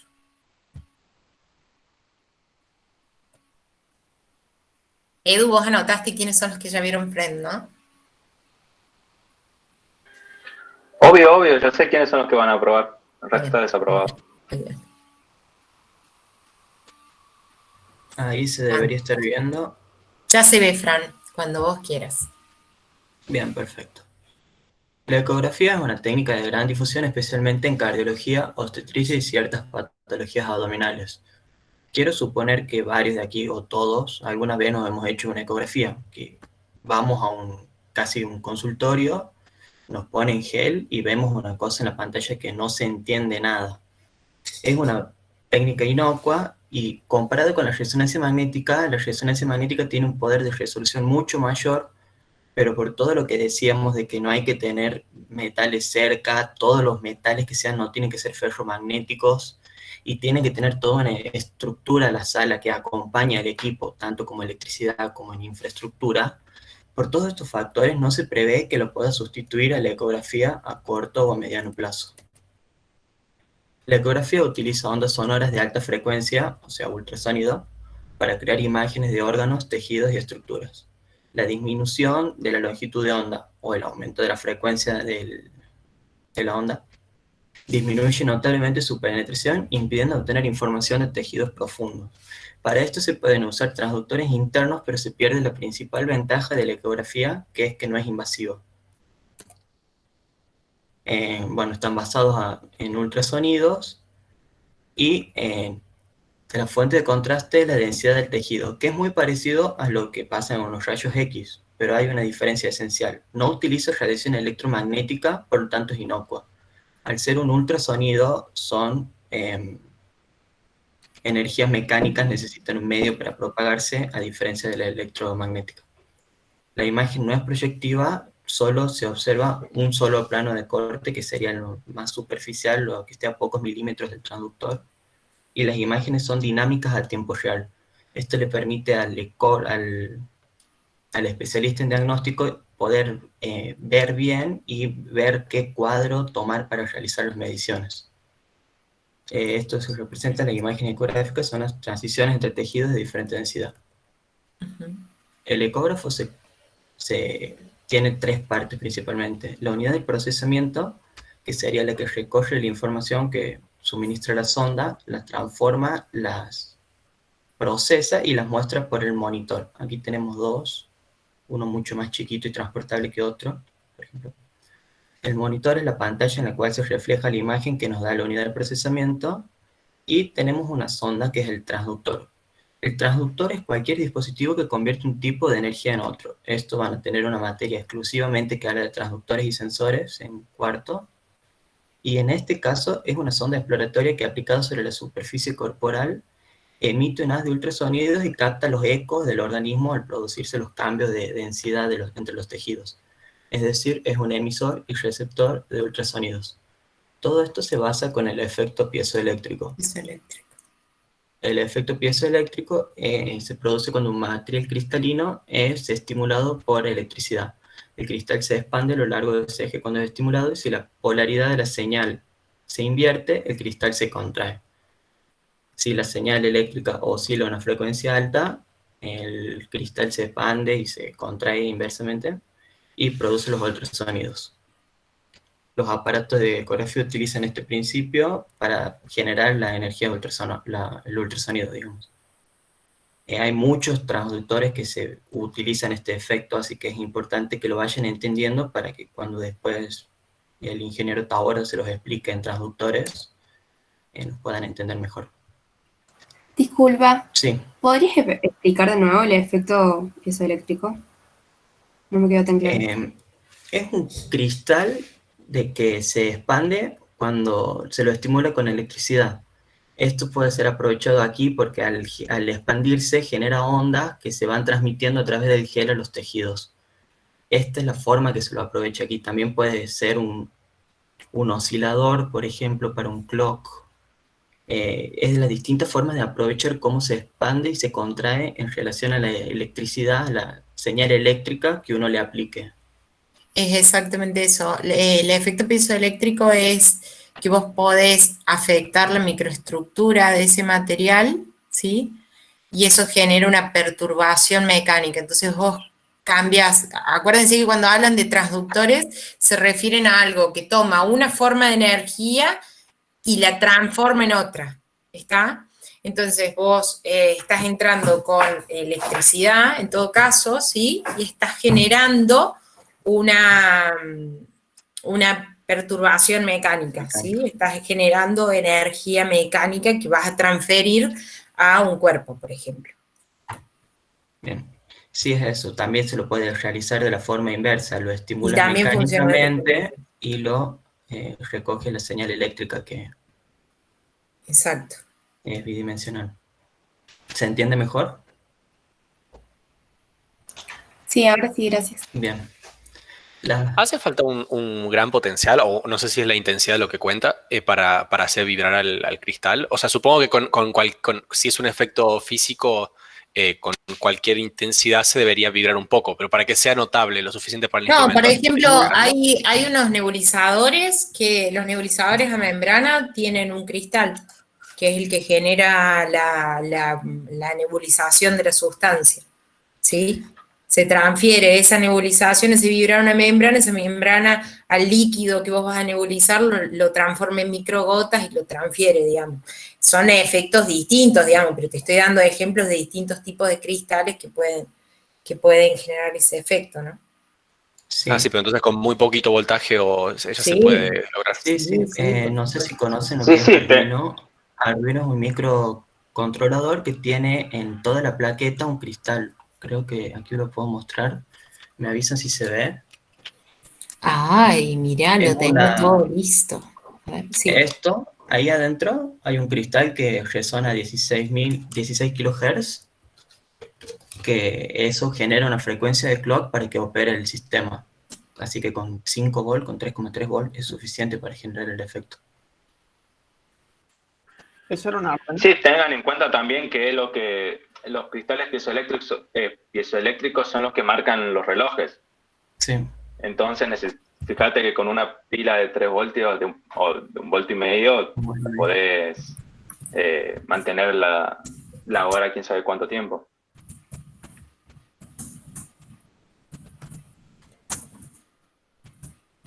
Bien. ¿Alguna otra duda sobre el piezoeléctrico?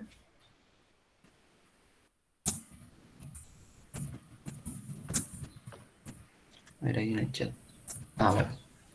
Las ventajas y desventajas de este método. Las ventajas de que presenta una imagen en tiempo real es inocuo tiene un bajo costo tanto de realización como de infraestructura para tener un ecógrafo. Es muy fácil la realización del mismo, vas a un consultorio y en 30 minutos, como mucho, 15 minutos, ya estás con un informe y es no invasivo. Las desventajas es que tiene una imagen de menor calidad comparado con otros métodos inocuos como la resonancia magnética. Es un método de imagen operador dependiente. Esto quiere decir que depende mucho de quién lo esté realizando, porque es muy difícil lograr comprender qué es lo que se está viendo y saber qué es lo que uno tiene que medir y cuándo se está viendo una patología y cuándo no, cuándo es un tejido normal sano. Y la dificultad de penetración en el tejido, que es lo que hablábamos. El hueso es casi totalmente opaco al ultrasonido. Por eso, si se quiere estudiar, por ejemplo, el cerebro, no se hace una ecografía de cerebro y se tiene que realizar por otros métodos como la resonancia magnética. Si bien existe un ecodoppler transcraneal, utiliza otro método, que lo voy a explicar ahora, que es el efecto Doppler. Otra gran serie, por favor.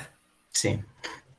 Edu, toma nota de quienes no conocen, quienes no saben decir el nombre de la mente más brillante que la televisión norteamericana. Muy bien, Santiago, al pie de cañón. El mejor disfraz para fiesta de disfraces, I'm a zebra. Ay, buenísimo. Bien. Vacío.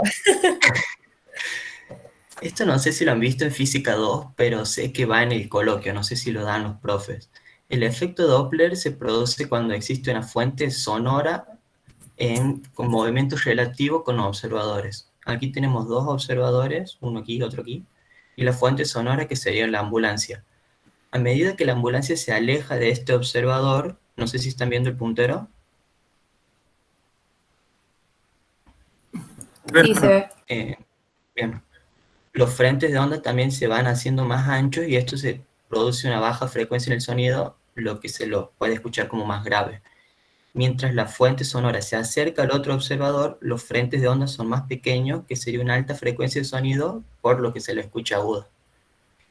Posiblemente, si no lo entienden, hay un especialista que le va a hacer el sonidito. Qué buena onda. ¿Se escucha? Otro clásico. Un poquito más fuerte. No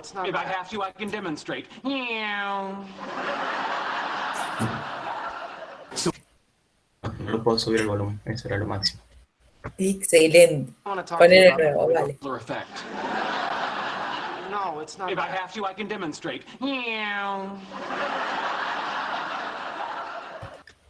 ¿Qué observador sería el que lo escucharía así? ¿El observador 1 de aquí o el del 2 de aquí? El de alta frecuencia. El 1. Bien, porque lo escucha más agudo al principio. Esto es algo que, este problema no nos pasaba con las anteriores, ¿no? Porque las radiaciones, o sea, las que son con fotones o que son radiaciones de luz, como la velocidad de luz es constante a diferencia de la velocidad del sonido, o sea, porque nos metemos con efectos relativísticos, ¿no? O sea, el efecto Doppler pasa porque la vibración del aire no es como la de la luz que es constante, no importa el punto de vista. Acá lo que te podés, digamos, la analogía más directa que se me ocurre con lo otro que estuvimos viendo, pero necesitan avanzar un poquito más en la carrera, es la parte de resonancia magnética que usa el RF y la antena de RF. Y ahí también hay un principio de resonancia. Entonces, ahí sí puede tener que ver el tema de los cambios en las frecuencias y demás, si quisieras atarlo como analogía, pero no a los de radiaciones ionizantes. Aparte, los otros métodos son fotos, lo que uno ve en la placa radiográfica es una foto. Aquí, al ser una imagen en tiempo real, puedes ver cómo se modifica el eco y ver cómo es la velocidad del flujo sanguíneo, que es lo que voy a explicar ahora. Lo mismo también se aplica para sonar, para las posiciones de los submarinos y todo eso. Los radares de los submarinos. Los radares. Bueno, el ecodoppler utiliza el efecto físico del Doppler para dar información sobre el flujo sanguíneo. Ofrece una nueva fuente de contraste muy útil en enfermedades cardíacas porque se puede observar para dónde va la sangre, si se acerca a la sonda, si se dirige, la velocidad del flujo, se puede ver si hay obstrucciones, si es un flujo normal. En caso de, por ejemplo, de tiroides, si es un tumorcito lo que se tiene, se puede ver si es mayor la velocidad del flujo sanguíneo. Puede ser que sea maligno, porque las células malignas tienen un consumo mayor de glucosa, como explicaba la profe en PET. Y todos esos datos nos aporta el Doppler, que no nos aportan otros métodos que hayamos visto ahora. Mediante el cálculo de la variación de frecuencia se puede obtener el volumen de la muestra particular. Y otro método un poco más comercial son las ecografías 3D, 4D y 5D. Esto nos ha aportado a la sociedad la posibilidad de establecer una unión emocional con los neonatos mucho más profunda. Hablándolo en criollo, digamos, es mucho más lindo ver una imagen del bebé así, que genera mucho más expectativa en la familia que de la ecografía común. Siempre y cuando lo esté viendo el propio padre y se reconozca, si no. Sí, ahí puede ser que haya problemas de familia. Son todos iguales. Para mí es un bebé genérico. Y dice, ay, mira, tiene la nariz de la mamá. No, son todos iguales. Hay algunos, no, Edu, yo he visto algunos que eran idénticos. Nació el chico y yo ya lo conocía. Era impresionante. Sí. Impresionante.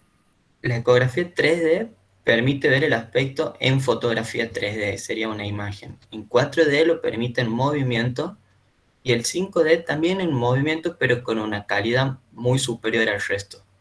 Para lograrlo, se emiten ultrasonidos en 4 ángulos y direcciones distintos. Esto también puede ayudar un poco al médico en un diagnóstico más certero de algunas patologías, como por ejemplo el labio leporino, no sé si lo conocen, pero en realidad un buen ecógrafo lo va a ver con ecografía común, 3D, 4D o 5D. Sí, es importante también decir que a los fines clínicos no es necesario las 3D, 4, 5D y toda la historia. A los fines clínicos la la ecografía convencional es suficiente como para identificar, no sé, desde el látido fetal, el cierre del tubo neural, el sexo, la parte gástrica, los reflejos, o sea, hay un montón de cosas. Esto es más una cuestión que tiene más que ver con lo... Decilo, Eduardo. Eduardo, es para la foto. Es para vender. Pero bueno. Claro, con esto justifica el gasto del ecógrafo. Es para vender. Claro, y también lo tienen que vender más, porque por ahí uno tiene una ecografía normal, otro 5D, y van a ir, no, yo quiero la 5D, lo quiero ver. Sí, encima, la 4D cuando salió, vos decís, pará, 3D, yo hasta ahí te sigo, ¿cuál es la cuarta? Y la cuarta técnicamente es el tiempo, porque vos frenás el tiempo, lo das vuelta en tiempo real, ¿entendés? Y le ves la carita, tú le diste la vuelta y le ves la espalda, ¿entendés? La quinta D realmente, ya me perdí. Sí, según lo que he visto es solamente como que es más bonita la imagen, y entonces como para vender más le han puesto el quinto D. Está bien. Pero realmente son métodos más comerciales. Está bien. Bien, y aquí podemos ver ejemplos de ecografía, que como decíamos antes, por ejemplo, una persona normal, si ve esto y no lee esto, obviamente, no va a saber qué es nunca. En cambio, con una placa de rayos X, la mayoría podría deducir de qué es lo que se está viendo y hasta detectar alguna cosa que esté mal. Por ejemplo, ver un pulmón blanco o un hueso que se corta en el medio. Son cosas fáciles de detectar, pero en cambio aquí no. Esto sí. Bueno, esto es un lóbulo tiroideo, una ecografía normal del riñón, y aquí sería un de aorta. Eso es lo normal del riñón, es como ver las manchas esas en psicología, a ver qué es lo que está proyectando tu mente. Podría ser un test psicológico, Sí, a ver, chicos que ven aquí. El test de Rogers. Renegacionista, el del último decía, un riñón. Estaba clarito. Bien. Eso es todo, chicos. Muchas gracias por quedarse. Bien, bárbaro, fantástico. Bueno, y mirá, en tiempo así, chanta. Chanta. Tu bebé tiene forma de riñón. Ay, qué tonto. Che, bueno, chicos, dudas, consultas, preguntas. Chisiamo, ¿ya estamos? Profe, yo tengo una duda. Cuando hablamos del tema de resonancia magnética, de que no podía haber metales, o sea, ¿qué pasa si tenemos un metal en el cuerpo, como por ejemplo un implante dental, o sea, eso no afecta cuando uno se realiza una resonancia? No, estás excluido de ese estudio, a lo mejor. Pero como te digo, normalmente los implantes, posiblemente lo que te pongan a vos es distinto de lo que tu abuela tenía en el cuerpo, ¿entendés? Entonces, por ahí si saben qué tipo de implante es, a lo mejor lo hacen porque saben de qué características está hecho, pero si viene mi abuela y ya ni sabe qué tipo de implante les hacían en los dientes en esa época, a lo mejor no, la excluyen. Claro, hay que ver siempre el material con el que está armado el implante, que siempre y cuando la condición es que no sea ferromagnético. Y en caso de serlo, a mí, Pauli me contaba de los implantes cocleares nuevos que vienen, tienen un sistema en donde los imanes que van en la cabeza van rotando en función del campo magnético. Entonces no son atraídos hacia él. Entonces pueden hacerle una resonancia magnética funcional a un paciente con implante coclear sin que el procesador salga volando al resonador. Claro, claro, eso me refería. Gracias. Sí, la verdad es de que sí, no es la única técnica, ¿no? Pero en el caso ese, digamos, está previsto de que sea lo más abarcativo para todos los pacientes, ¿no? Y cada vez lo que tenga que ver con implantología, digamos, va a ser más universal en ese sentido. Agustín, mirá, esencialmente, ¿cuál es el espíritu de lo que nosotros esperamos que ustedes sepan? Que puedan identificar las técnicas diagnósticas, que puedan identificar cuándo aplicar una, cuándo no aplicar una, cuáles son las restricciones, qué es lo que voy a ver mejor con uno, con qué voy a poder hacer un estudio estático, con qué voy a poder hacer un estudio dinámico, si quiero estudiar no sé, el aparato digestivo, qué es lo mejor que me recomiendan. En términos de dosis, qué aplica más o menos dosis, cuál es el principio de funcionamiento de la ecografía. Si ustedes pueden responder esas preguntas es suficiente. El material está todo disponible, inclusive esta clase va a quedar grabada también, y yo los invito a que puedan navegar, por ejemplo, por las páginas de fabricantes de cualquiera de estas tecnologías, donde puedan descargar fichas técnicas de los equipos que están vendiendo y vayan hacia la parte de principio de funcionamiento que suele estar descrito al principio como para complementar, ¿sí? Esto no es el objetivo fundamental de la clase, sino que es la aplicación de una parte de la física a la instrumentación propiamente. Buenísimo. ¿Queda alguna otra duda? Que probaron primer parciales, están regulares, ¿no? Sí, sin embargo, nosotros les recomendamos siempre que rindan todos los parciales, porque es como la posibilidad de ver cómo se evalúa la segunda mitad de la materia. En el cateterismo sí, Lourdes, porque en realidad, como te decía, están haciendo radioscopía, van sacando sucesivas placas para ir viendo por dónde está viajando esa sondita. Entonces, como son placas radiográficas, sí, no es el catéter propiamente el que emite, sino que vos estás haciendo... ¿cómo es que se llama? Radio observado sería, en todo ese recorrido de la sonda. Bien. ¿Algo más, chicos? ¿Alguien quiere prender el micrófono? ¿Algo o no? Si no, les voy a agradecer profundamente a Dani y a Francisco que nos acompañaron en la clase de hoy. Siempre escuchar la voz de un par es mucho más ameno, así que espero que lo hayan podido tomar así. Estaban muy lindas sus presentaciones, también están cargadas las presentaciones de los chicos. Muchas gracias, Belén. Y la clase que viene con el profe Edu vamos a dar láser, que también es otra aplicación, así que nos veríamos el martes que viene. Muy buena clase, profesores. Muchas gracias. Buenísimo. Gracias, me alegro. Entonces, chicos. Gracias. Gracias, profes. Adiós. Chao, hasta luego, Muy bien, chicos. aplausos. Muy bien la Dani, muy bien el Fran. Anden bien. Muchas gracias, Dani. Gracias, Fran. Adiós. Chao, chicos, que anden bien. Chao, nos vemos. Detenemos acá.